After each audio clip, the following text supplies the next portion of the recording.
The only real hope and change you'll ever get is from God. It's going to come from the Lord, or it's not going to come at all. It's going to come when you admit that you can't do it and that you've got to have His help. Well, it's very good to be with you guys. I hope you guys on the coast are hopefully you're not on the coast, East Coast. Some of the rains that are coming in are going to be quite challenging. Flooding will be expected, of course, is happening in certain places, starting to build up. I'm thankful this thing absolutely did not do what it could have done. But I do think it's a warning shot across the bow. Something all of us can be mindful of. A lot of people believed, or they talk about for some reason on the internet, how mankind is causing this weather, right? Yet we have hurricane season, and no one ever says that hurricane season is caused by some technology, right? Nobody ever says that. Only when it gets rough and it hits a location, and we assign, we give credit to mankind for being so ingenious with this stuff. Well, I'm grateful nothing took effect as it could have been. I believe that's God's mercy. I do. Things are set in motion, yet His mercy is sufficient to have heard the cries of those who are in places and are still recovering from the previous hurricane season's damage. And I'm very grateful for that. My heart goes out to all those who are in those areas where you would expect flooding and all sorts of things. Hold on. I hear myself, can't do that. I can see you guys now. But I'm very grateful for that. Extremely grateful for that. Well, where do we have a conversation? Where to begin? That's the question. Where do you start? Weather woes. That's our topic for today. Weather woes. There are lots of experts on the internet, right, that people listen to and consume information. And I'm very thankful for those guys that are out there, by the way, who do educate people on how weather works. To give you a brief summary, weather is becoming a challenge. It really is. And the sinkholes have begun again. They have. They will grow. But weather is causing something else. I'll tell you something. All the billionaires, all of them, expect what you don't expect. So, I hope during this broadcast you guys take some things under consideration. I hope that you research everything we're going to talk about so that you know yourselves. It's one thing to hear something. It's something else to have that confirmed. And I want you guys to confirm it yourselves. You can do that. The records are out there. You can confirm it. It's so easily confirmed. But when billionaires begin to make moves, you might want to pay attention. See, billionaires are interested in perpetuating or continuing their own lives, right? And their livelihood. This world is soon to change. It will not be under governmental control. It'll be under a different type control. And if you're not prepared for it, you will be blindsided. I want you guys to think about the implications of what's going to be discussed tonight. It's Wacky Wednesday, right? So we're going to discuss topics we normally wouldn't throughout the week. Today we're going to do that. It's going to be an eye-opener for some. Do me a favor. Do not allow fear to govern any decisions you may have. Don't make hasty decisions. Don't do that. We'll set some things in motion today, no doubt. I'm not bragging or tooting my own horn or patting myself on the back, but when you start talking about subjects like these, the conspiracy engine starts turning. This is not a conspiracy. This is verifiable by public records. And I want you guys to verify what we're talking about today so that you are duly informed. Because of all the things on earth that are a danger, weather is one of those constant elements we deal with that we know about that often take a toll on both our lifestyles and life itself. And we don't really Think about the implications, long-term and short-term implications of what's been happening and what will happen. We're going to look at all that tonight. So I hope you guys are ready. We'll dig into it. Believe me, the weather can take you in places you never thought you'd end up in. So again, don't let fear govern your choices. Right? So clear yourselves of fear. Don't make any decision based on fear. Subjects like these can often cause fear. And a lot of people, they don't look at certain subjects because they are afraid. Don't be afraid and not look at information or not look at a situation. Don't do that to yourselves. Understand who you are. Reaffirm who the Lord is in your life. Make no decision, have no prayer based on fear.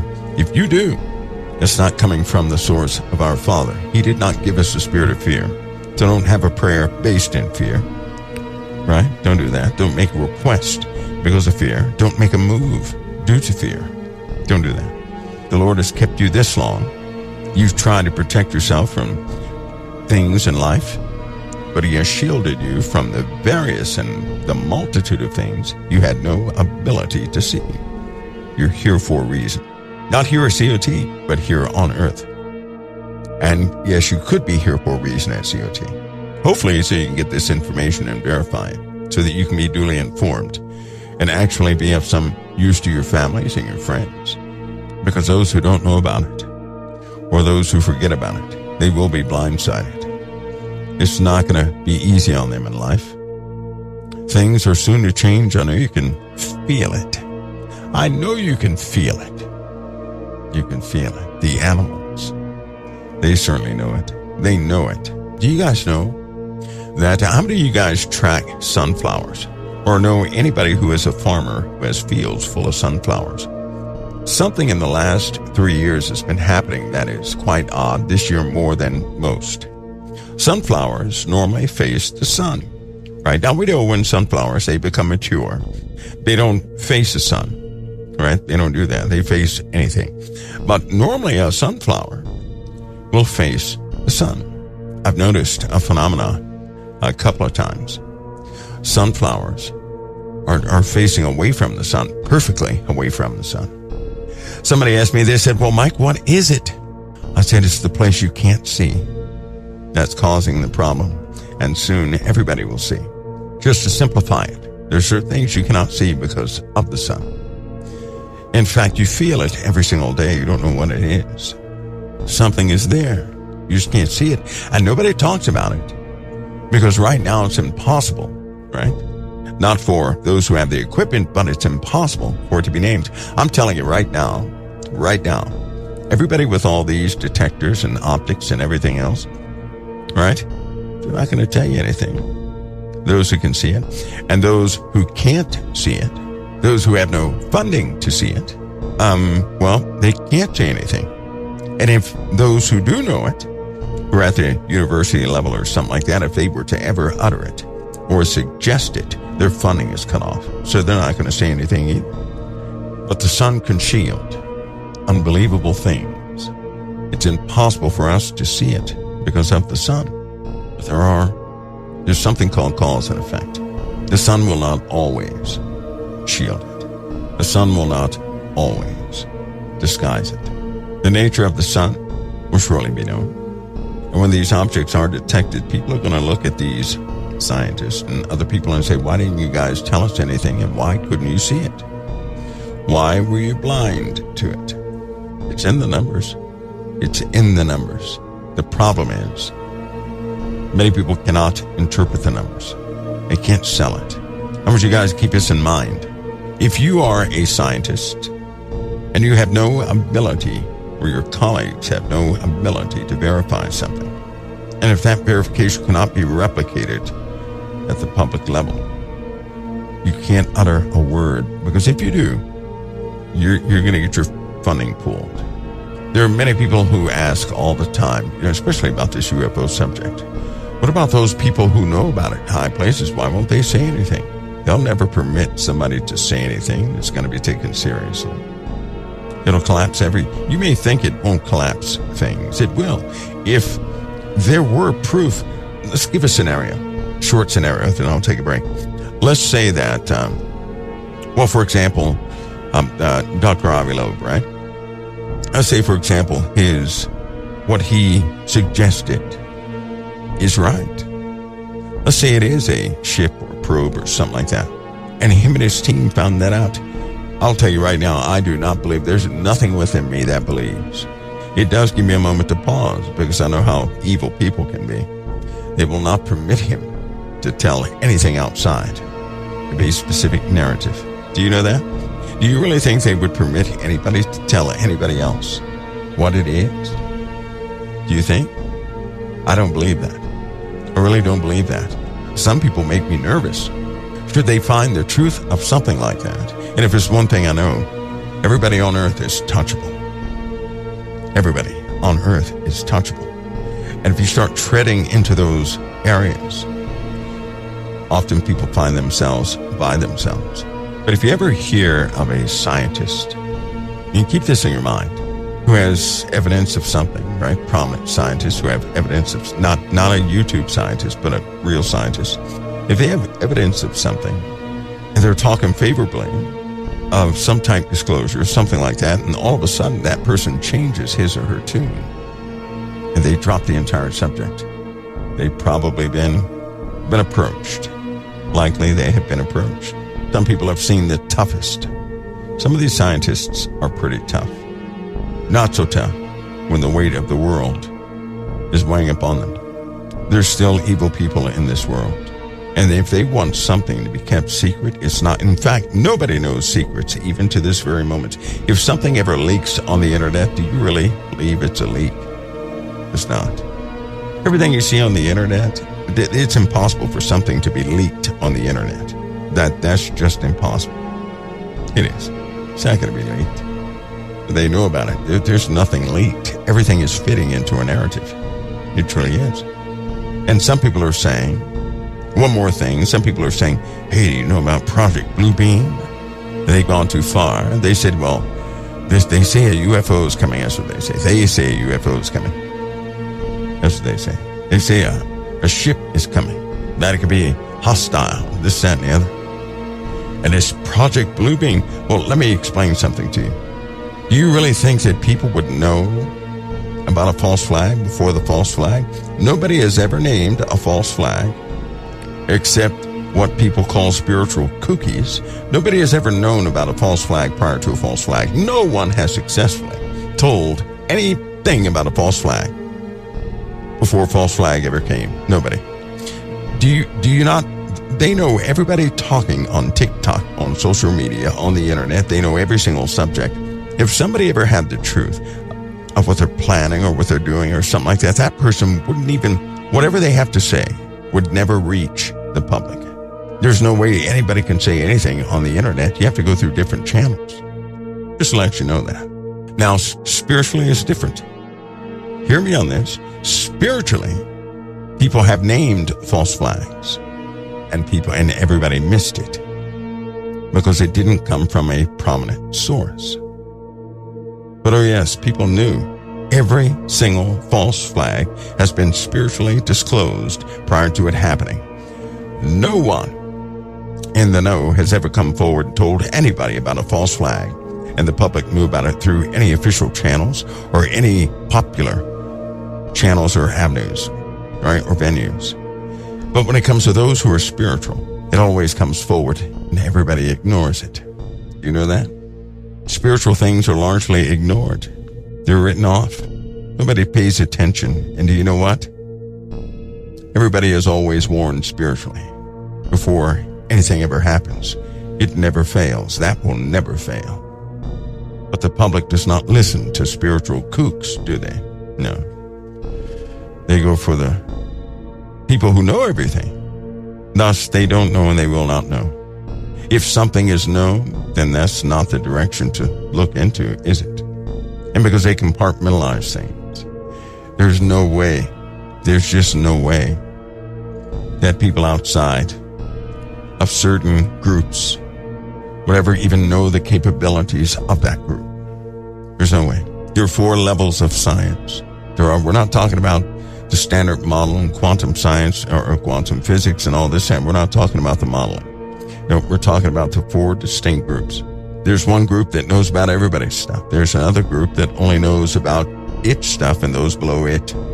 Yet another that only knows about its stuff and the one below it, and those who know the standard science. The one that's at the top, hardly anybody knows about, nor do they share their findings. They don't share their experiments. In universities, do you know there are rooms, entire floors of universities, and even the highest levels of that university have not entered into those places. Isn't that funny? In fact, in every single notable university, there is a reserved government location, and nobody's permitted access into those. That's right, compartmentalization, somebody said.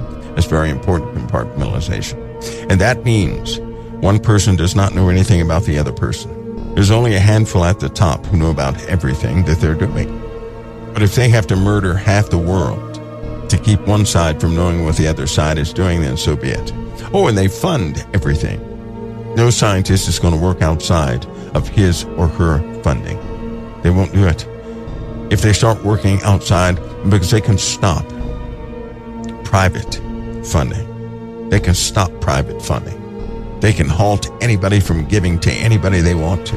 Hope you know that. Say, for example, if I had something secret to tell you guys, and they knew I had something secret I was going to divulge to you guys. Do you know they could stop you from contributing anything to COT? They could halt COT so easily it wouldn't even be funny. They could, if they wanted to. And then nothing would ever happen here. Here's the funny part. That same thing, if I had a secret, I could give that secret spiritually, and nobody would hear it except those who have spiritual ears. How awesome. I could tell the greatest, I could tell the most secret thing spiritually. And the only folks that would hear it are those who have spiritual ears. You know, the Lord informs us this way. That's why he spoke in parables. You have never been prematurely warned of any major thing ever taking place, but spiritually, you've received it. I'm trying to tell you something, because in the realm of the sciences, that's controlled information. So you always have surprises. There's always an I got you moment, right? Always some big surprise for the world that happens all the time, but not amongst those who have spiritual ears. Anybody who believes in Christ has been given the ability to resolve spiritual things. But it requires your sincerity, not greediness, your sincerity. You can't be the one who wants to know everything and everybody. You can't be the go-to person. You can't have that attitude. You have to be sincere.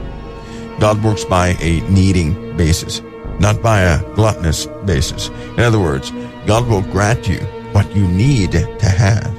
If it's important for your walk, you're going to know it. If it's important for your walk, you're going to have it. If you have to have your health to fulfill your calling, you're going to have your health. Should a person agree to their calling, whatever you need, you're going to have. Your healing is in your calling. Your provision is in your calling. Everything is in your calling.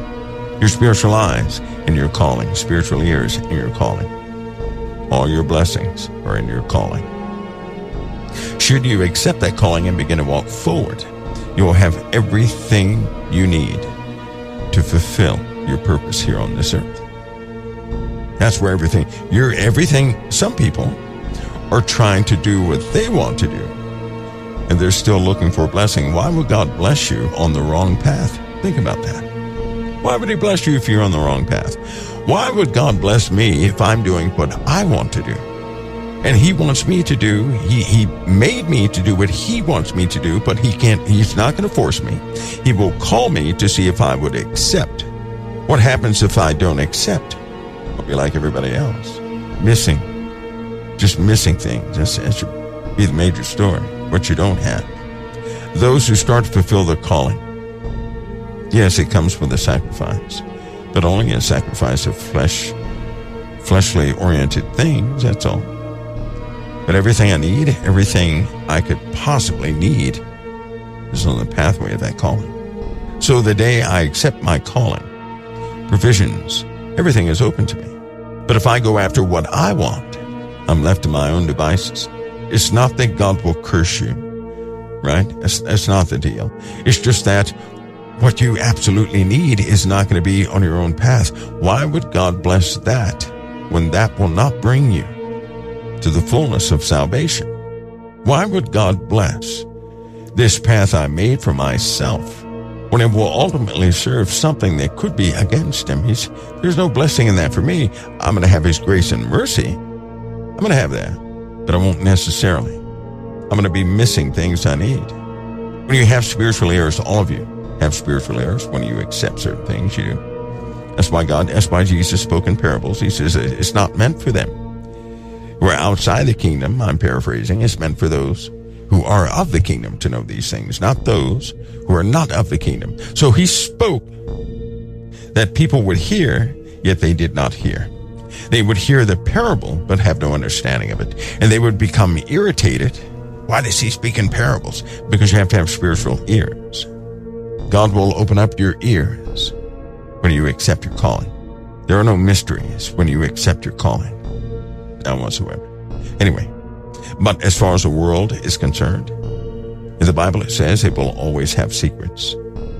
There are men who know the truth, but they hold that truth within themselves and they won't release it to anybody, and those men are cursed. They're cursed. Still others are willfully ignorant of the truth. Knowing the truth, they follow the opposite thing anyway. They will never divulge their secrets. The Bible tells us that clearly, that the world, they know certain mysteries that they knew from the beginning, but they will not disclose it. They use that as leverage. No king, right? There's no king who has an earthbound kingly mindset, who loves to be a king, who's going to give up his throne. They're going to do everything they can do to keep that throne. Do you know why? Because a king is going to look at his subjects and know the labor he imposes upon them, the hardship he imposes upon them. Do you think that same king would want to endure the hardship of another king? No, they will not. So a person in a high position is not going to easily let go of that high position. They're not. So when you're dealing with the world, there are certain things the world's going to know. These people in the world will know. They will never divulge. They'll let the whole world die before they give out any information, all of it, so they can protect their position. I'm going to talk about that when I get back. There's something with the weather you need to know. Something about billionaires that you may not know. And they have done something. All right, first of all, you guys know the increase in the weather that we've been having. The increase in rainfall, the increase in ice melts. Ice melting is a big problem. And because we have all these weather phenomena, let me explain this to you guys. How many people know about relative humidity? Have taken a serious look at the physics behind relative humidity.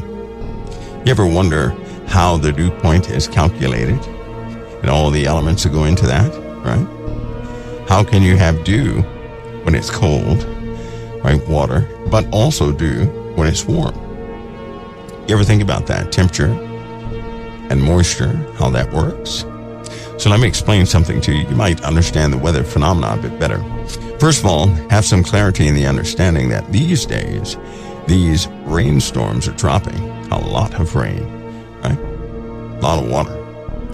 It seems like every time a set of thunderstorms comes, a flood advisory or flood threat is associated with the storm, right? Many of you know those floods are real.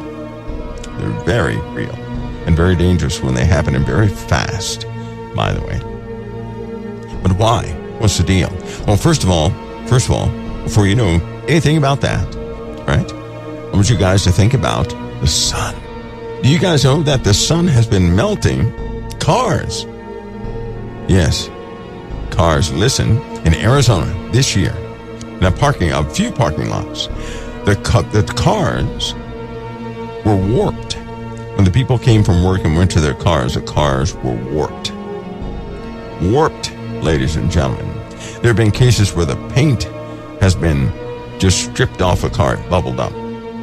Other cases where headlights have melted. a whole row of headlights is melted. There were some other cases where some cars were parked in a parking lot. Parking lot's been there for a long time. And the people came out. As they would come out, they would find that their car had submerged in about a 1/4 inch of the asphalt that was underneath it. It just sunk into the asphalt. Right? Many of them drove away and half their tire was stuck in the asphalt. It happens. There have been times on the East Coast, it's been so hot, the poor little ducks, right? Ducks that have been around for a long time, and geese, they could not walk on the ground. They couldn't walk on the ground. There have been other times when people's shoes have melted. It's been so hot when flies, right, would drop dead going over a highway or a road. Can you imagine that? I don't like flies, so I'm not in opposition to that, but I don't like heat either. There have been too many times when people would go to fill up their gas tanks. Then they would go inside to pay for the gas, and when they came back out to the vehicle, they could not touch the vehicle. Lots of guys who ride motorcycles could no longer sit on the seat. Once the seat was exposed to the sunlight, they could not sit on the seat at all. So that means the sun, something is different. Something is really different with the sun. Now, my answer for that is something is different with the sun because the sun is not doing what it does by itself. Something has become a catalyst to the sun. So we know the heat is just outrageous, right? Now, so the heat factor is up all over the earth. All over the earth, right? We've had lots of ice melt in the Arctic and in the northern regions of the earth. All the ice is melted on a specific side, and we've had actually ice accumulation in the northern regions on a specific side, but a massive ice melt on the other. We have underground or underwater ice melts happening at an alarming rate. We have 20 active supervolcanoes on the earth right now. So even within the planet, the magma is incredibly active, and it's going to cause problems, big problems, right? They're starting to detect that in the U.S. Of all places, come to find out the USA is very dangerous underneath your feet. Very dangerous. So we have that to deal with. I'm saying all this to let you know that the sun has certainly changed. So we have heating in the upper atmospheres. Now let me explain this in a way where you'll get this. In the upper atmospheres, in the thermosphere, for example, it is hot. But for a long time, you couldn't really feel the heat because there was not enough material up there in that part of the atmosphere that would transfer the heat from one particulate to the next. So it could be, 5,000 degrees and you would not feel it.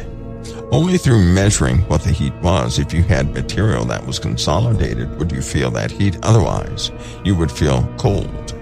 As of late, the density of the upper atmospheres has become quite thick. Galactic cosmic rays always pour into the solar system, right? They go right through the heliosphere to the inner parts of the solar system and crash into Earth, this, that, and the other, into the sun, into everywhere. But they also carry heavier materials with them, right? These are heavier particles, very heavy particles.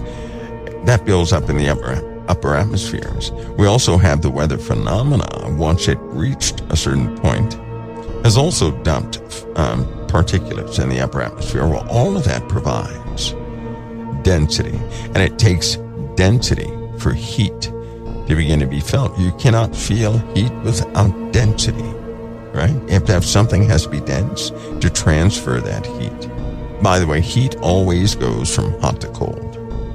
So I want you to understand this principle before I continue. If I had an aluminum block sitting on a desk, and the desk was 1,000 degrees, and the aluminum block was room temperature, do you not know that all the heat would find, I'm going to explain this simply, would find that aluminum block at room temperature and begin to overwhelm it or try to equalize? Hot air or hot, anything this hot will always seek out something cold all the time. Yes, thermodynamics. So I'm making it simple, but it's going to seek out something cold. That's how it works. Okay, that's why you have heat dissipation with electronics. They use aluminum and other materials to dissipate heat. Heat builds up, and then, of course, if you have an aluminum heat sink, all that heat is going to be diffused by that heat sink. Okay, it will always that same thing for an air conditioner, right? An AC works on that same principle because it works, right? It's weird at first until you get used to it. Once you get used to it, you realize, hey, that's physics. That's the way it is, and it can become a benefit. Okay, so you know that the upper atmospheres have become quite warm, very warm. The sun is no doubt responsible for the majority of that warmth. And cosmic, all these heavy particles that come into the solar system, I'm going to try not to use that term, but all these heavy particulates have settled into the upper atmospheres, causing it to be more dense than usual. So you have a heat transfer particle to particle, right? So you can actually feel that heat. Also, a compression event is taking place because the upper atmospheres are a bit heavier. The more particulates you have in there, the more they clump up. Think of it as dust. If you have a lot of dust that comes in all of a sudden, if you were to weigh all that dust, it would get heavier and heavier as you add more dust. So indeed, right, it's still dust, it's still spread out, but it's becoming more and more dense as more and more particles join it, right? So it goes from a haze to a thick smoke kind of thing, right? But that adds weight. It also adds a medium for heat to flow from one molecule to the next, right? So it heats up the atmosphere. Now, back to relative humidity. Let's see, since you have HVAC personnel here, if you're in a home and you have ducting in your house, and that ducting, you're running the AC in the wintertime, and the ducting starts to sweat. You've got it insulated and everything, but it's still sweating. Once the difference between the temperature of that pipe or whatever's running through the ambient air reaches a certain level, if that temperature is at a specific point or above a specific point, you can have a lot of sweating off your vent tubes and everything going in there, right? Because if it's warm enough, right? If it's warm enough, that air is going to carry a lot of moisture. What you HVAC people, isn't it for 32 degrees, I believe it's 10 grains, right? For 32 degrees or something like that. And if it's 70 degrees, I believe it's something like 20 grains, almost twice as much. And what that translates into is water, moisture. If you were to cool 70 degrees down, it would hold 20 grains. So that's moisture, water. So think of it this way. The warmer it is, the more cups of water the air can hold. If you cool that air down, those cups of water that you had have to be released, right? They have to be released. Thus you have condensation. So the hotter it is, the more moisture the atmosphere is able to hold.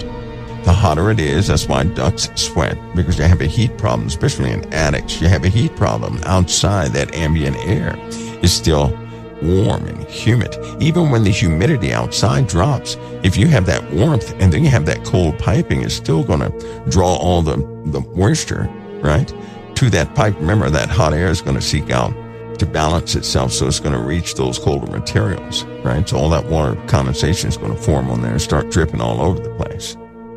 So you're going to have a problem. Now think of the world the same way. We have the sun, which is hot. We have the atmospheres, which is, heated up by the sun. They're becoming hotter as the sun puts off more heat. The earth puts off more heat from the bottom and the top. The atmosphere is going to become warmer. Well, if it's warmer, it's going to carry greater and greater amounts of water, so that when you have a storm, all that water is going to fall to the surface of the earth. All of it. Okay? So the warmer it gets, the greater the potential of the atmosphere to carry moisture. That means that's why it's becoming just incredibly humid. On days when it shouldn't be humid, it's incredibly humid. That's why when storms form, they now carry almost twice as much water. as they used to. Right? Clouds over your head are heavy, very heavy. But since everything is warmer, they have an ability to carry a lot of moisture. So when you have a rainstorm, you don't necessarily have to have a microburst or anything else. Those clouds can carry a lot of moisture. Now when we have a thunderstorm, you have these flood advisories and flood threats all over the place, right? You guys have seen some of the rainfall, and we're not talking about a microburst. We're talking about rainfall that overwhelms an area almost instantly. I believe this year they recorded 10 inches of rain falling in 22 minutes. Okay, that's ridiculous. That's unheard of. That almost sounds made up. That's what it sounds. When you first hear something like that, understanding the dynamics at play, it sounds made up. It sounds impossible. You go back and search the records, you're going to find worse than that. And we're not talking about a microburst, right? We're not back in the day, they would have a microburst and it would rain like sheets of water so heavy that it would take the oxygen out of the air. You don't have the ability to breathe inside of a storm like that. But the average thunderstorm is dumping too much water. The hail is unbelievable. The storms, unbelievable. The water, unbelievable. And water's heavy, of course. When it hits the ground and builds up, it causes damage, erosion. Not just above the ground, but also below the ground. Many places within the USA during these floods, the water has run underneath the ground and has eaten out these big cavernous systems underneath your feet to the point where entire roads are now collapsing. It was a person driving, I believe it was in, was it Tennessee? I believe it was in Tennessee. The person was driving, the highway buckled and tossed his car in the air about 12 feet. Then it broke off at the other end. There were some more cases where the highways are buckling. And we had this talk back in 2014. And I did tell you guys, now listen, when I say I told you guys, it's in the archives, you can find it. But I did tell you guys I gave you a visual of what was shown to me of how the world would look at a very specific time. The highways would be buckled. You guys remember that term? The highways would be buckled. That's precisely what happened to these cars, and it's happening more and more. The highways they're places, roads, by the heat that are just torn up. They're just torn up. We're in that moment, as was just, somebody says, Sister Mary says 2014, so 2014 it was. So now we're in that time that looks just like what was described right here at COT in 2014 to you guys. The roads, especially with the highways buckling everywhere, right?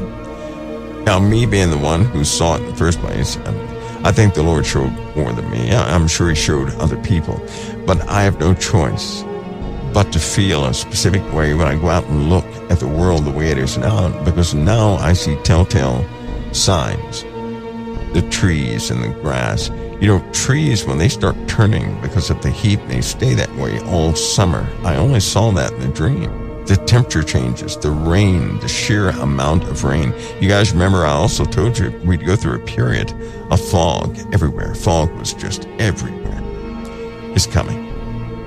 Where fog will be everywhere. Almost a perpetual fog. Some sort of condition where fog will be everywhere all the time. At that same time, the mud, that red mud is going to be everywhere all over the place. And that's going to pose some challenges. The grass, the way it looked, the way it was shown to me, the grass looks like now. The trees, same thing is happening. Same thing is happening. Sunburnt, right? The sun is the same way. But this weather phenomenon is going through stages.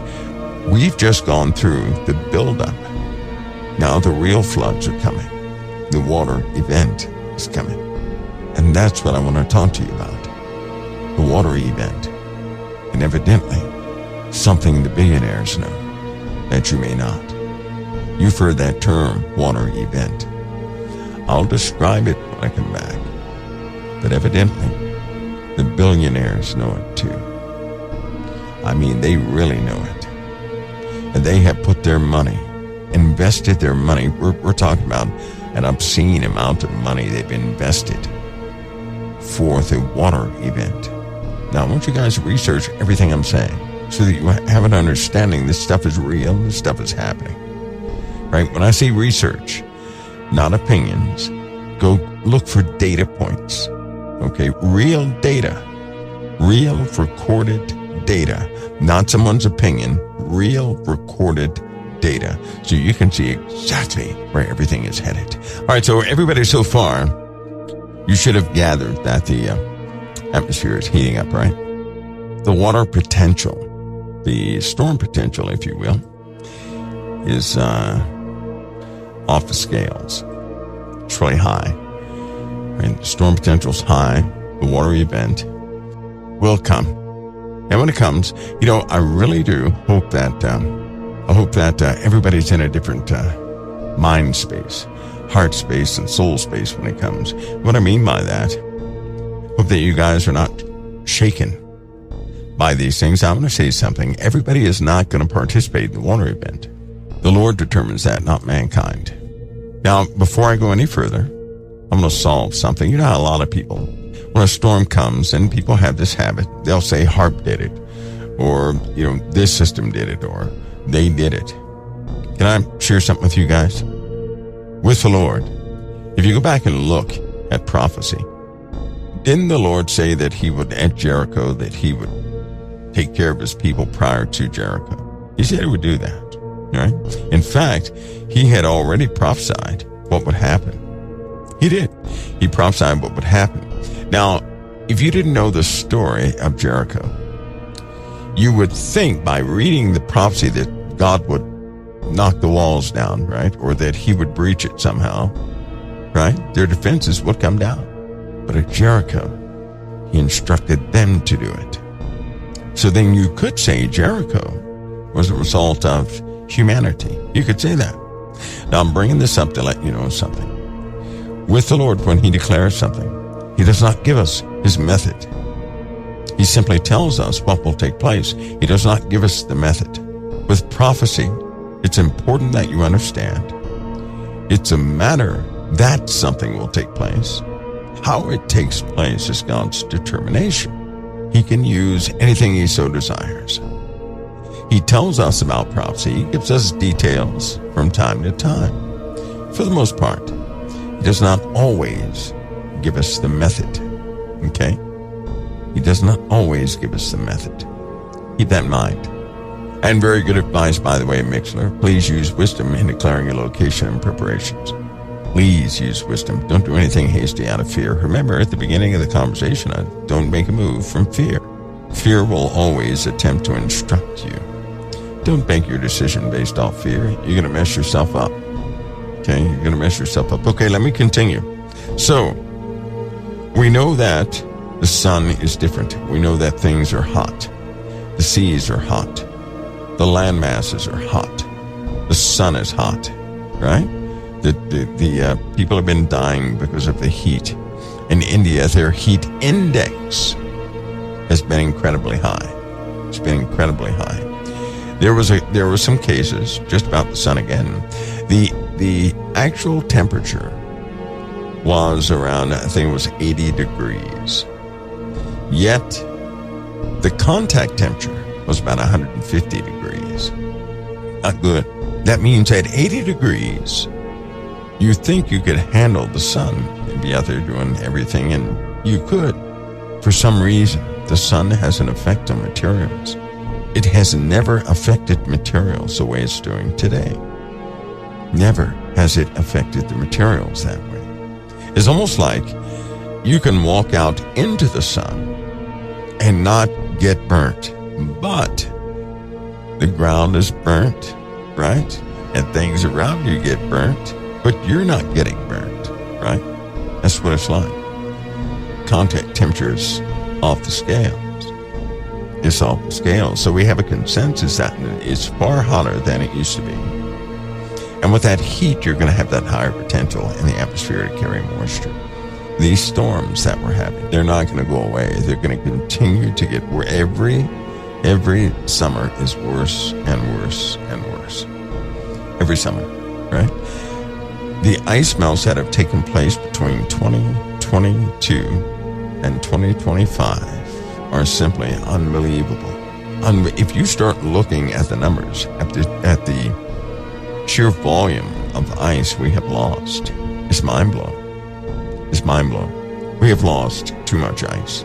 And every time we have some sort of earthquake or volcanic eruption, and we have a lot of magma on the move, more sea ice is being melted, right?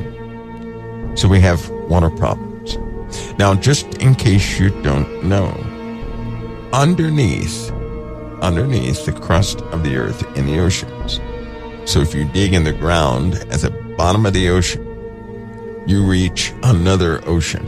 You go through a rock, you go through some weird material, but you'll reach another ocean, another body of water that is superheated on the interior portions of the earth. That's what you'll reach. So you can understand what I'm saying. The scale of the earth. Have you guys ever looked at the true scale of the earth? Modeling of the earth or something like that. Let me see if I have that animation. I made an animation of the true scale of the earth. And if you start looking at the true scale of the earth, you'd understand. So I want you guys to do something. Hold your index finger horizontally. Hold it out horizontally where you can see the width of your finger, right? Now with your finger out like that, let's say that's the thickness of the crust of the earth. I'm going to do this to scale. Now, hold your other finger, hold that finger as high as you can get it over your head. That's going to be the crust of the earth. Now we're going to go down to the interior of the earth. And if you have your hand all the way up in the air, and that's the entirety of the crust of the earth, meaning the mountains and the seafloor, the mountains, all of it, are within the width of your finger. If you hold that all the way over your head, then where the bottom of your chin is would be, I'm sorry, not the bottom of your chin, but your belly button would be the center of the earth. You see that? That's about the closest true scale I can give you. So from your belly button, if you hold your hand all the way to over your head and hold your index finger out, that index finger would be the width of the crust of the earth, including the mountains, the Himalayas, all of it. So that means, yes, jets would fly within, right, the width of your finger. And if you go all the way down to your belly button, that would be the center of the earth.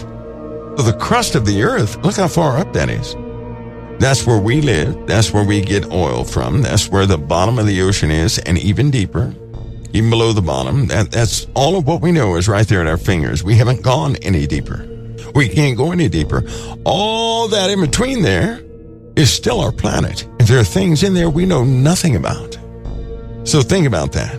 We only live on the surface of the earth, and if we go to the bottom of the ocean, we still only live on the surface of the earth, and an aircraft only flies at the surface of the earth. Just think about that. The earth is huge. It is huge.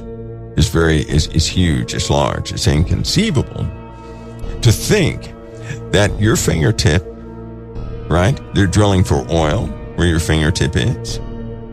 The bottom of the ocean and everything else is still within your fingertip. You're looking at miles down just there where your fingertip is, and miles up. Now think of this, please, because all the underground caverns, all these discovered underground places, all the underground facilities, all these neutrino detectors that are deep within the ground, all the oil rigs and everything else have not gone below the width of your finger.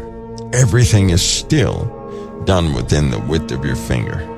My goodness. And yet we think we've conquered everything. So, within the earth are oceans, superheated water. They're capped off by rock or high pressure areas of molten rock, but they're capped off. They found 3 so far within the earth. One of these oceans, and I'm calling them oceans, just think within your fingertip is a ball full of superheated water.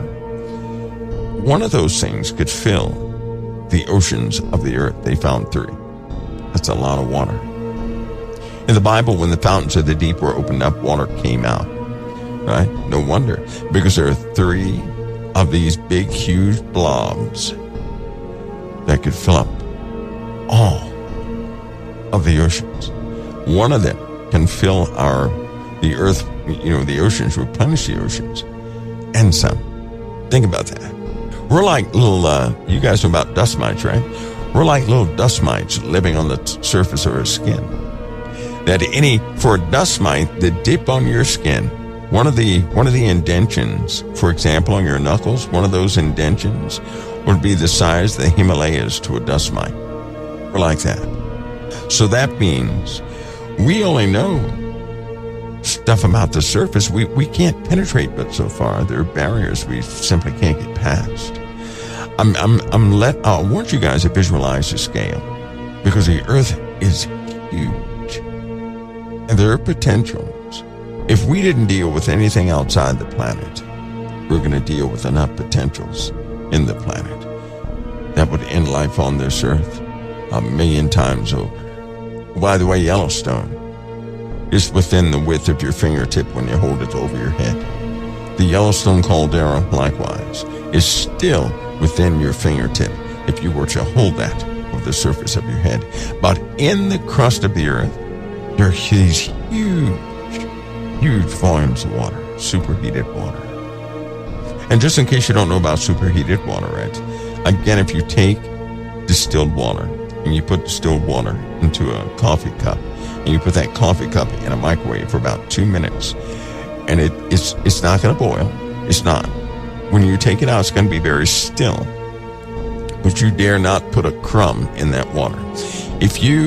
Now, please don't try this. Just take my word for it.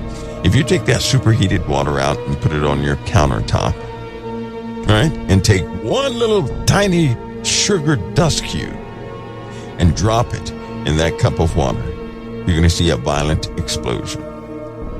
That's what superheated water does when it comes in contact with anything. It will immediately, that superheated water, the temperature is higher than the boiling point. So when you drop something in there, you're going to have a violent reaction of a heat transfer to that object that would simply just explode it, right? I've made that mistake with coffee a few times. I warmed up coffee one too many times. If you do that, the impurities, the water's purified. You're just going to cook all the ingredients out of the water. You're going to put the coffee cup on the counter. It's going to be very still, kind of some steam coming up. That's it. You go to put some sugar in there, you better run after it hits the surface of that water quick, because it will violently kind of explode and run all over the place. That's what superheated water does. Now, the earth is full of water like that. Full. We have 3 big blobs that have been identified full of superheated water, and one of them can fill the oceans of the earth over and over. Just one. Just keep that in mind. As we continue to heat up, we already have more water coming from above, but we have a problem. We have certain areas of the earth that are capped off from rock, but we're heating up because of the sun. That means the sun is incredibly active. We're not going to worry about the cause right now. It's incredibly active. Well, if it's active, it's going to send out, more solar winds and everything else. Listen to what that does. The earth will always absorb those solar winds. Some are deflected, some are absorbed. And when it absorbs that radiation, it goes right into the interior portions of the planet. Superheating materials, molten rock, and everything else in the planet. We're overcharging, which means the magma level is getting higher and higher and higher. As it gets higher, it's going to start breaching the surface. As it gets higher, it's going to release that water that's been held inside the earth through thousands of feet of rock. Yes, thousands or miles of rock that superheated water will come up. And when it comes up, there's going to be no big tsunami at first or anything else. It's going to come up, and we're going to have a water event. A water event will take place over the entire globe. That's just one way that could really affect us. And I want you to know about that way. I want you to really know about that way. Because we're not talking about fictitious things. No. We're talking about real things. And you guys remember, I hate to bring this up again, but do you guys remember that dream I told you guys about? I was in Russia, in a junkyard in Russia, right? I was looking around and everything, and I was in this junkyard, and next thing you know, I found myself in this house in Russia. Now, in this house, I looked outside, and the sun had fallen and everything, and I looked outside, and all flying insects were flying out there, right? So I'm running. I'm in the house. All of a sudden, I'm right there on the front of the house seeing all these flying insects. They take flight. So I run back in the house, and I shut the door, and I'm in the house, and other things begin to happen. But the next time I went to go open the front door, when I opened the front door, as far as I could see, there was nothing but the sky on the ground. That was a reflection. Water was everywhere, and it began in Russia. You know what's so funny? That Russian junkyard that I was in kind of looks like some of the damaged places over there in Russia. And you're not going to believe this, but near the Ukraine, right, and some of the border places of the Ukraine is an entry point to one of these vast ocean places. That's so hard to believe. The permafrost is melting. And it's a known fact that some of the permafrost is a barrier for other water sources. See, Russia's having problems with losing permafrost. They've lost entire villages and neighborhoods and everything else. They have sinkholes you wouldn't believe. And the permafrost is leaving. When it gets down so far, there's going to be nothing else holding back large volumes of water that will start to ooze out, starting in Russia. In Russia, of all places. Now, of course, I found this out after the fact.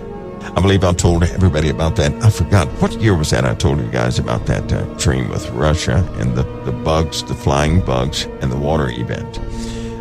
That's an amazing fact with Russia. Research that too. It's all leaving. That's where it began in the dream.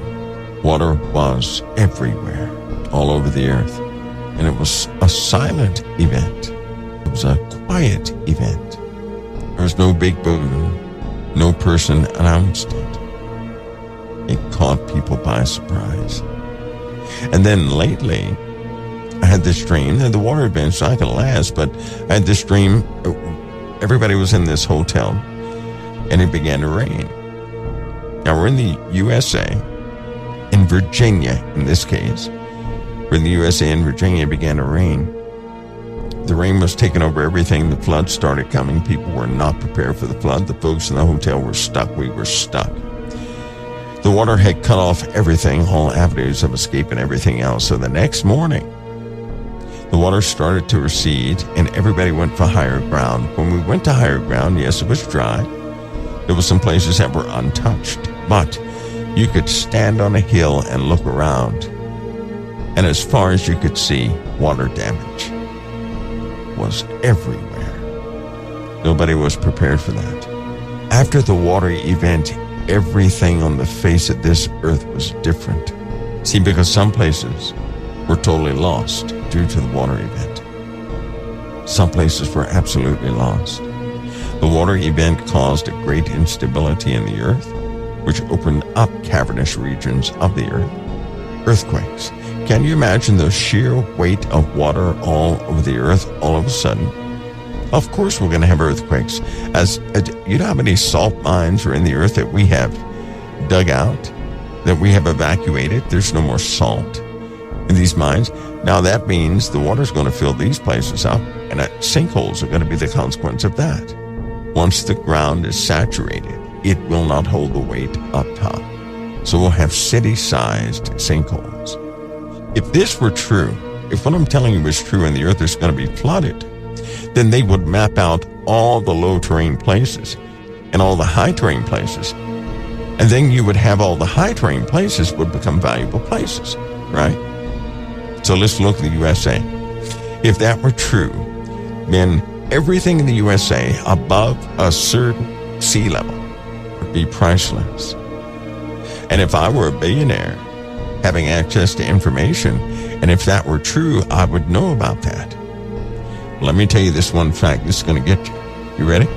Do you know that all the land above a specific altitude, that if the earth had a water event, now listen to me carefully. If the earth had a water event, there's certain places that would be above water and certain places that would be below water.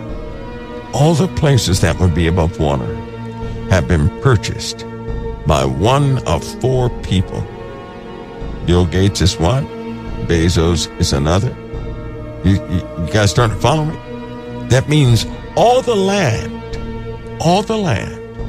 that is above a certain point has been purchased by a billionaire. Only one of four. Bill Gates, he owns most of it.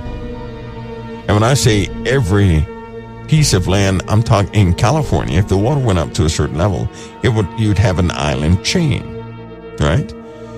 Only the pieces above water, that island chains, are purchased as farmland by Bill Gates.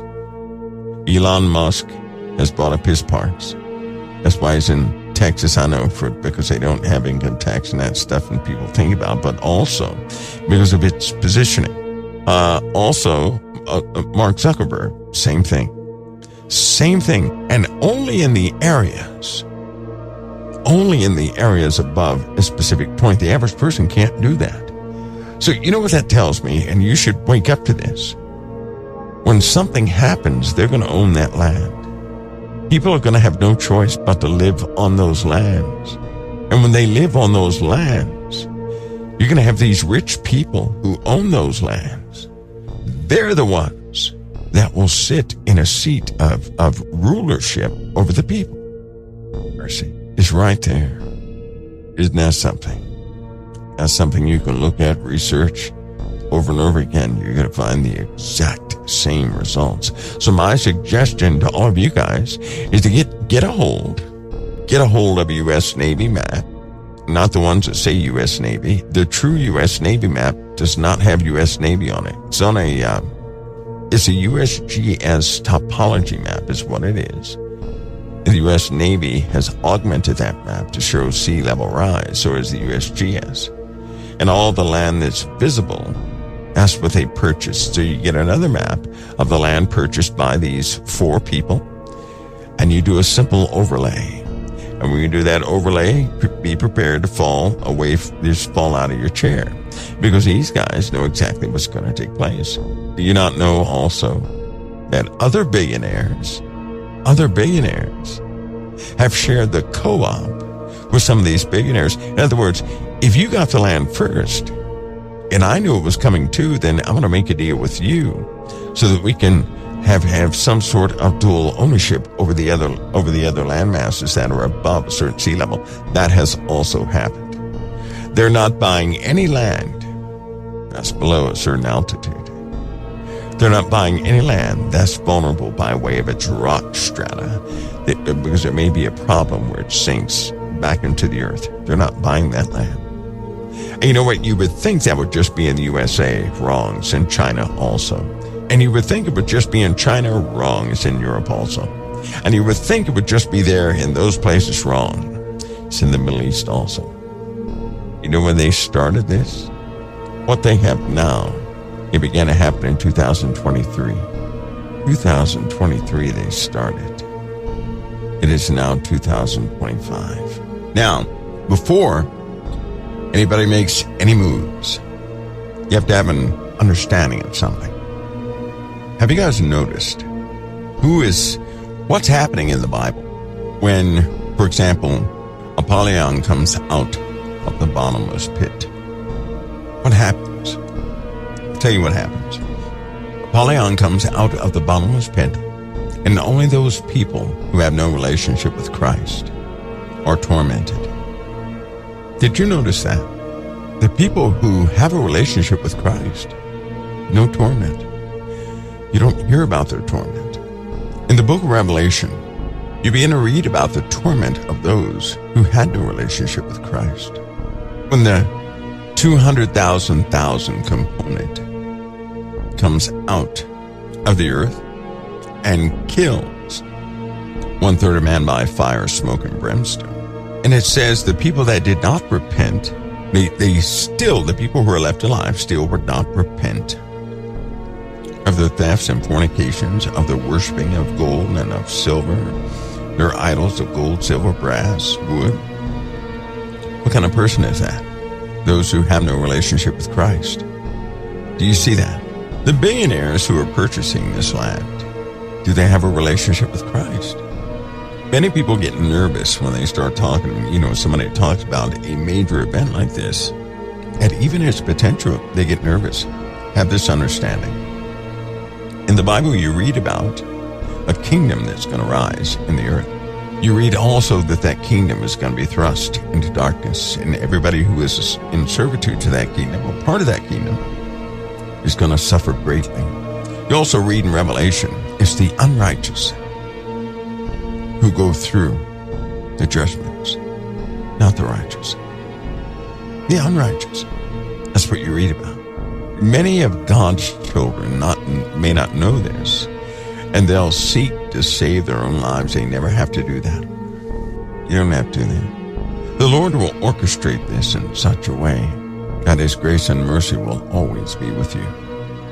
Do you not know there's a promise upon those who have a relationship with Christ that grace and mercy will never be absent from you? Things are held in store, the Bible says, because you're here. And because God will pour out or allow these things to happen upon the unrighteous, not the righteous.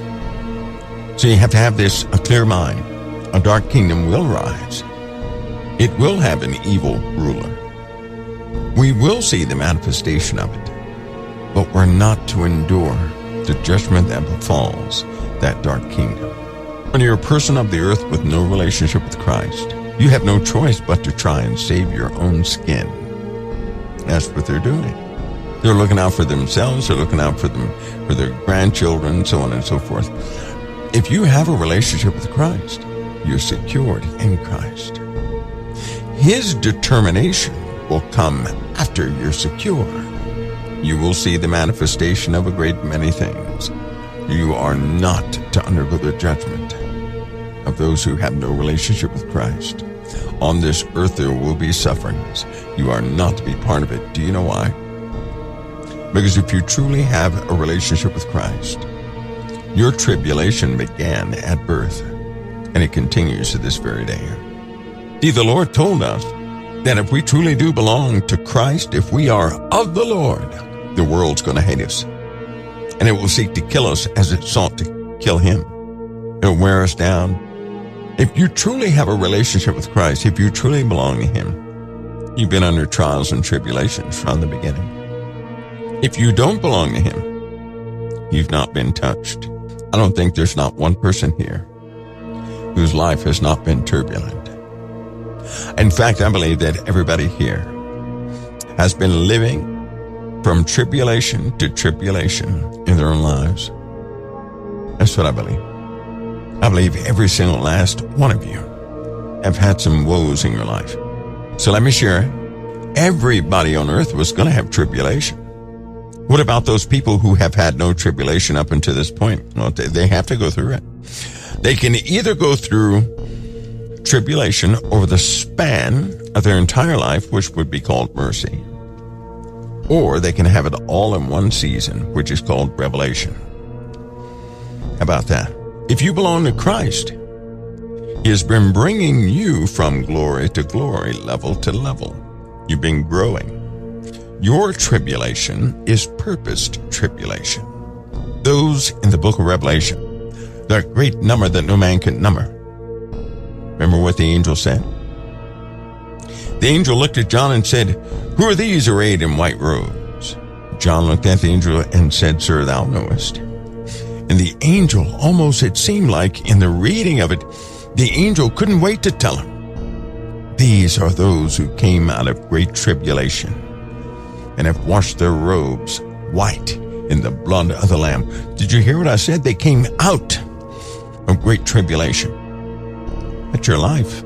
That number that no man can number has been building for a long time. long before you ever got here. You're going to add to that number. You hear me? They were already found in heaven. You're going to add to that number. From generation to generation, people have been undergoing their process. You're going to add to that number. No man can number everybody who's been on the face of the earth who had a relationship with Christ, who are loyal to the Father. Nobody can number that number. Nobody. No man can number that number.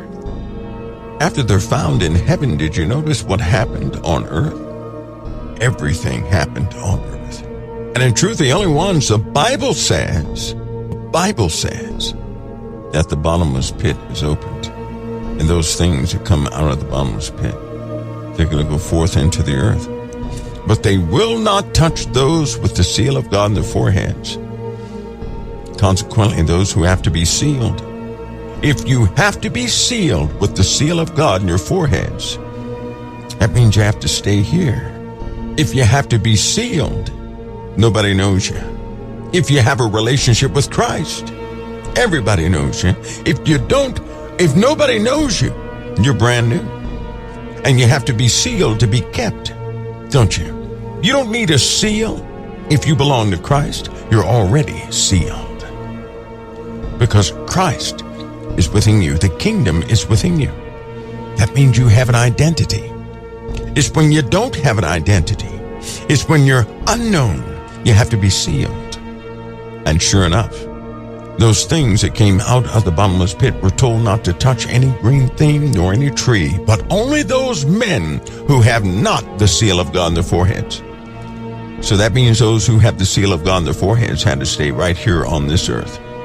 They had to be sealed because they weren't known. And all that force that comes out of the bottomless pit, it is commanded them that they not touch any green thing or any tree. They can only touch those men who do not have the seal of God on their foreheads. And they are to torment those. They're not to kill people, but to torment them. It says, in those days men will seek death and will not find it. Men will desire to die, and death will flee from them. They had no relationship with Christ. Those are the same individuals that make up the kingdom of the beast. Those who say yes to the beast, they're going to stay right here on this earth. And they will undergo what God pours out. You are not appointed to his wrath. If you're not appointed to his wrath, you're not appointed to his wrath. But you will be redeemed from the earth. It'll be finalized. That's what's coming for you. So do not make a decision based on fear. Your life is not like the life of those who have no relationship with Christ. Don't you know that? Leave your life in the hands of the Messiah, because it is the Messiah who said it is the will of God that he not lose any of us. That does not mean you're not going to transition from this world to the next. No. It means you'll never be lost. You'll always be family. It is the will of God that you will always be family. You have no need to fear what your Father will bring about on the face of the earth. You know that, don't you? See, because it is an angel with the key to the bottomless pit that must loose the pit. I call that the warden. They can't free themselves. Demons cannot free themselves. If anything is in hell, it has not gotten out. It can't free itself. Our Father's not flawed. He's not flawed. Don't do anything out of fear. God did not give us the spirit of fear.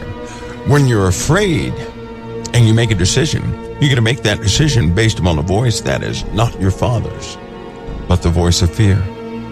God has not given us the spirit of fear. So because he has not given us the spirit of fear, do not listen to fear. Not one more day. Listen to the words of truth from the source of truth. Fear does not speak God's truth. Fear will lead you into nothing more than depression and destruction. It'll make you hopeless. It'll make you do things rash without guidance. There's no reassurance with the voice of fear. Unfortunately, it is the voice that talks to people the most. Fear does. Don't pray out of fear. Do not make a move out of fear. God did not give you the spirit of fear, but it is he who will guide your life, right? That's right. Grace and mercy is upon you, correct? That's right. So then what do? You do the will of your Father. That's what you do. The Lord will look after you. He looked after me. And I'm hard-headed, and he looked after me. I've had people fall to my left and to my right multiple times. I've been in 2 places. I was the only one that walked out. I was in a place where I didn't walk out, but everybody else walked free, but the Lord still preserved me. He grew me in a way that is beyond belief. The Lord will keep you. And that's why you're kept. He's not barely keeping you. All of it's purpose for your process, for your growth. You're growing as family. You're being qualified even further than what you were. The restoration of all things is happening right before your eyes. The power of the holy people is being distributed throughout the earth. A certain number of Gentiles will come into the fold, and when that number is complete, and that power distribution is complete, the Lord will bring everything to a close, and you're in that season. And the Lord tells us what? Don't fear what man can do to you. What man can do, he can only do to your flesh. But fear the one who can destroy both the flesh and the soul. Regard your Father and his word. Listen to the words of the Messiah, who is your Savior. Be guided by truth, not the ramblings of fear. Fear will say, run to the high ground. Fear will teach you how to save yourself. Most people I know who do that, it does not bode very well. God will guide you and lead you when you don't even know I didn't know how to save myself. I had no desire to save myself. But at least I would listen to the direction of the Lord, and in every single case, he kept me. He kept me. I'm telling you, I am abnormal, and it's a good thing. I should be broke down like a lab monkey, but I'm not. I am not. The Lord has kept me, and I know the Lord will continue to keep me so long as I say yes to him. If I ever say no to him, I do not expect to be kept. Because if I ever said no to the Lord, if I didn't want a relationship with the Lord, I also would not have a desire to be kept. My joy is in the Lord. It is bound within the Lord. Outside of him, there's nothing for me. I've seen the world. I've seen what the world can offer, and I don't want it. I don't know about you, but I want salvation.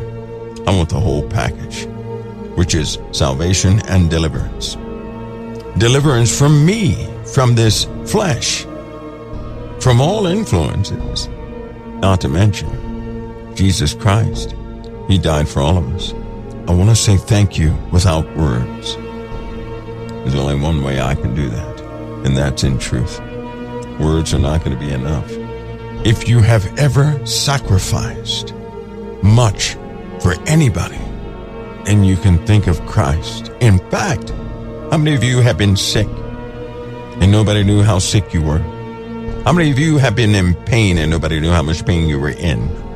When I get sick or I'm in pain or something like that, first, the Lord has always healed me quickly. But when I'm in those moments, I always think of Christ. I don't share my sicknesses with people.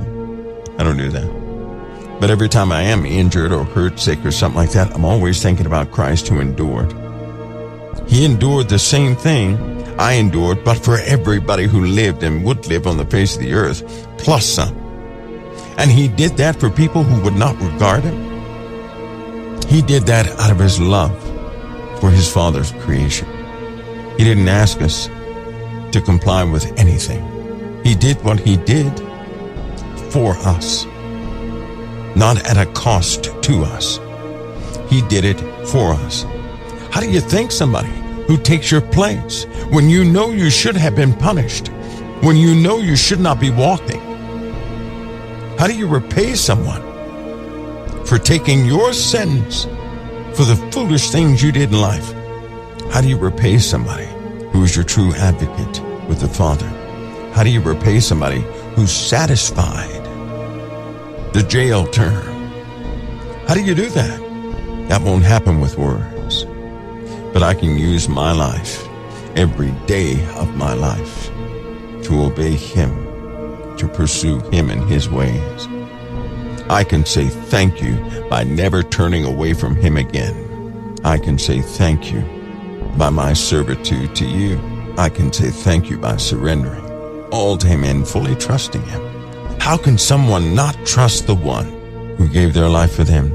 Have you guys ever given just about everything you had for someone just so they could continue? You gave up your entire future. That means you gave up something and you did not count the cost to yourself. You only desired that somebody else would go forward. You ever have a thought to lay down your life for somebody else? Have you ever laid your life to the side for somebody else? I have. I did that without thanks. Do you know that? I've done that so many times where the person didn't even know it was me. Do you know people have looked at me with contempt because they did not know I was the one who sacrificed a lot for them. I never said a word. You ever had somebody stab you in the back or spit in your face? Have you gave up all of what you could give up for them, but you never tell them it was you? You ever see someone enjoy their life because of something you did, but they don't know that you just sacrificed everything so they could do that, and you never tell them? And when they see you, they never regard you. They don't regard you as one who made everything happen. They'll never see it. But then you never tell them. You ever see their attitude? You ever see that? Well, I have. And there's nothing. There is no temptation. There is nothing that's going to make me replicate those actions towards the Lord. Some of you say you've been backstabbed and crossed, cheated on. The same some of you say you've given all to someone and they gave nothing back. Now you know what the Messiah goes through with us. And we're the ones who believe. Do you think upon thinking of that, somebody could go another day and do it again? To betray the Lord like Judas over and over again? To take for granted his sacrifice, that we would continue to sin? Someone asked me one time, it's hard to get away from sin, isn't it? I said, it's only hard when you don't know the story of Christ. When you really know the story of Christ, you'll have no participation or fellowship with sin again. You'll give up everything in this world so as not to defile the pure act of the Lord's sacrifice. It is not hard to give up something you refuse. I have no desire to crucify Christ again. You know what it is to be crucified by the world, have almost a lifetime of servitude, and then to be turned on afterward, have nothing but accommodations. One says, still try and control your future, and because you say, no, not this time, they discount a lifetime of service. You ever have that happen? You ever have someone make you choose between your faith and your position? Because you can't have faith in a certain position. And how many people would give up everything for someone who wouldn't even acknowledge them? Because that's what the Lord did for us. We didn't acknowledge the Lord every day of our lives, yet he gave up everything for us. He felt pain for us. He endured what he endured for us. And when you think of the Lord's sacrifice, instead of thinking it happened once and for all, that was a supernatural sacrifice, was it not? He descended into Sheol. The Bible says he paid the price in full. We think in linear terms. What if somehow the Lord endured an eternity for each of us in punishment? If a day is as 1,000 years and 1,000 years as a day to the Father, what if the Lord spent a lifetime, an eternity for each of us in Sheol? What if he endured our eternal punishment by enduring it? What if he did that for each of us? If you were to ever learn that, could you ever live your life the same way again, knowing there's some innocent person took your place? Could you go to a courtroom and you're about to be sentenced for something you did and you deserve the sentence, yet somebody comes out of nowhere and says, I'll take this person's place. I'll go to jail for this person. You let that person go free. Could you go back out into the world and just do what you were doing before? I don't think so. There's no way I can let an innocent person take on my punishment, and then I go back into the world and do more damaging things. No. That person who's rotting in jail and did nothing wrong, they would be on your mind every single hour of every single day. You wouldn't be able to live with yourself. I wouldn't be able to live with myself. Yet that's exactly what Christ did. He paid the price in full. We think in human terms. Oh, he just died for a few minutes and then that was it. Nope.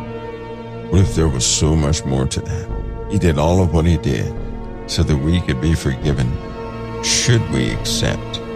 If we were to ever accept that sacrifice, he already finished it, satisfied everything. But he also did it for those who didn't accept. He did it for everybody that may come. How heavy your heart must be to know you gave everything up for nothing. Well, I don't know about you. I'm not going to be the nothing. I will regard that sacrifice, and I will not take it for granted. Fear will have you take it for granted. Fear will make you save yourself. No, not me. I'm not listening to fear, but I will listen to the one who gave everything for me. Fear has no placement with me. What about you? My guidance will come from the one who cared enough about me to give all for me. And for you too. I trust him, and I certainly have faith in him. Do you? Do you trust him? He's taking us through a process that's not easy. No, we don't like this process, because we can't see all of what the process does. But he will bring us to that point of knowing what it does in time. This process required a death, his death. He sealed the victory. That's our Father giving everything for us. See, some of you may say, well, I don't have all the faith I should in God. Well, let me break this to you. He has faith in you. If he didn't have faith in you, how could he do what he did for us? If he didn't believe in us, then why is grace and mercy still upon us? Even right now, standing here, I don't deserve life. I deserve death. Yet he bestowed upon me life, healing, a sound mind, wisdom, knowledge, and a heart of flesh. He has given me enough to go forward another day. And that is enough for me.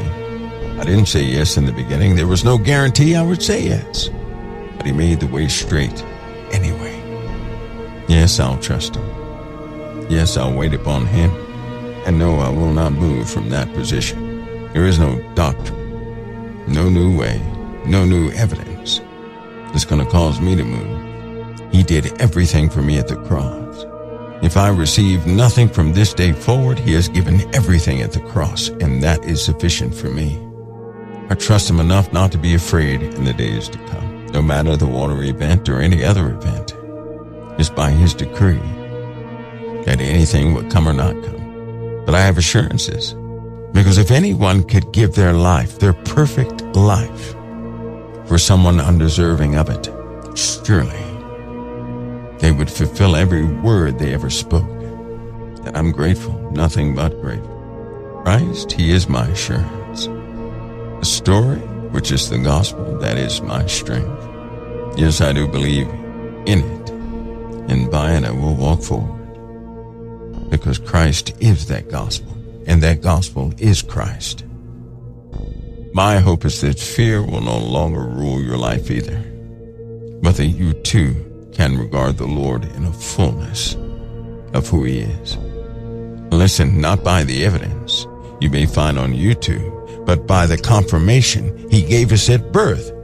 Something he put there at birth concerning his identity that man did not teach any of us.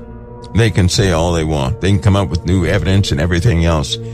Man did not give me the identification of Christ I had at birth. Since I was little, there was an identification. And for you too. Environment, Man did not do that. That came from something much higher. Much, much higher. And every time, I remember when confusion would come from time to time, at least I had that. I would stop everything and say, nope.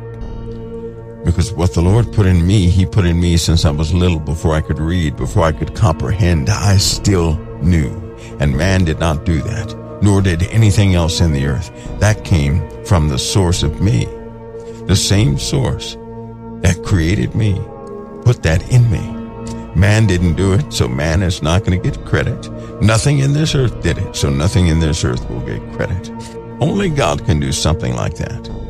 It's not instinctual, because it's shared among so many from distinct differences in environment in their past. This is something God-given that man can never take away. That's why I'm so thankful He gave us knowledge prior to us even reading the Bible. Prior to us knowing about those things, He gave us confirmations that nobody can take away. Haven't you noticed that too throughout the course of your life? How could you know things that were in the Bible that everybody else around you, they didn't know it, but somehow you knew it? You could confirm it. That let you know where you come from. That let you know that sacrifice was surely for you. That the victory is preserved surely for you. That you're not a servant of fear, nor any other spirit that would perpetrate, push its way into your life to misguide you. No. You're family of the living God, not merely a servant. You're family. And this earth, it's a process, a womb. It's where you grow. As a baby pushes against a mother's womb, so we push against obstacles here. One day we will be born, and that day is coming soon. And everything in God's creation is going to witness this birth. Satan knows it, so he'll do everything he can to get you off course. My advice to you, follow the words of truth that comes from the Messiah, and give fear no audience for your life another day. Don't do anything to save your life. Do everything that be pleasing unto the Lord, which is to walk the rest of your days by faith, trusting in the Lord for what He has already established. I know people run for the prize, right? I do not. What God did for me, He did for me through His Son when He was sacrificed on the cross. Satan cannot take that away. He can't even challenge that. It's a sealed deal. What I do for what's already established. Darkness cannot compete with that. Folks, I'm going to let you go, but I do encourage you, stay the course as best you can. The Lord is surely with us, because we shouldn't have made it this far. But not only did we make it this far, but we still have faith in Christ. Don't forget that. God bless and keep all of you. And see you guys tomorrow.